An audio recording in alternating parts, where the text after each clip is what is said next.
Hey, Daryl here, and this is my daily devotional. I have this ink on my arms for multiple reasons. It is my expression of my faith. God has allowed me to use these pictures and verses as evangelism tools. And I admit there are a few that are more difficult to see than others. And that's what I want to show you today. On the back of my arm, I hope you can see where it says, no excuses, Romans 1:20. No excuses, Romans 1:20. In Romans 1:20, it says, man is without excuse. And that follows the verses that speak about the glory of God in His creation and how God is revealed by the beauty of creation. And that alone is sufficient to draw someone to seek Creator God.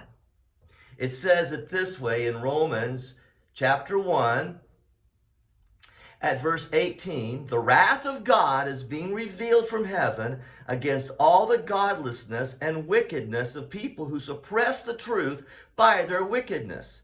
Since what may be known about God is plain to them because God has made it plain to them. For since the creation of the world, God's invisible qualities, His eternal power and divine nature have been clearly seen, being understood from what has been made. So people are without excuse.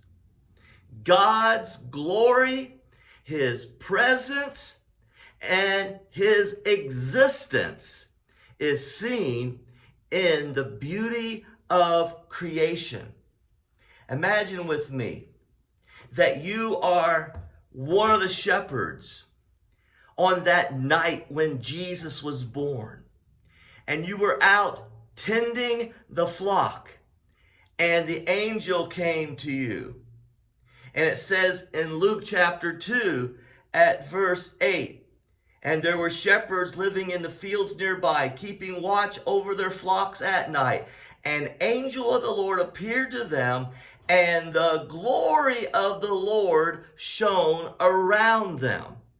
Folks, we get to experience the glory of the Lord shining around us in the creation of God.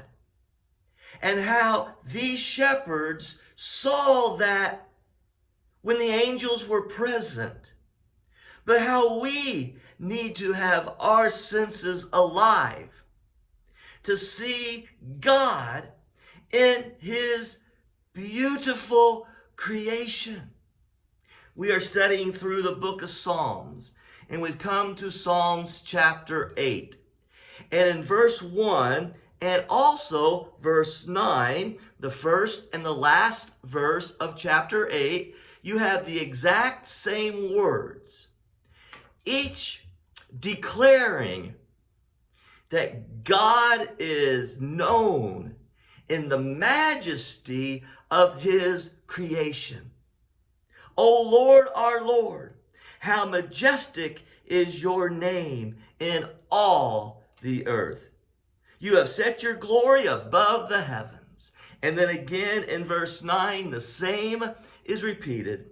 O Lord, our Lord, how majestic is your name in all the earth. As my ink says on the back of my arm, there will be no excuses because God has made Himself known and visible to man in the beauty of His creation. As it says in Romans chapter 1 at verse 20, for since the creation of the world, God's invisible qualities, His eternal power, His divine nature have been clearly seen, being understood from what has been made. So, O Lord, how majestic is your name in all the earth. God bless you. Good day.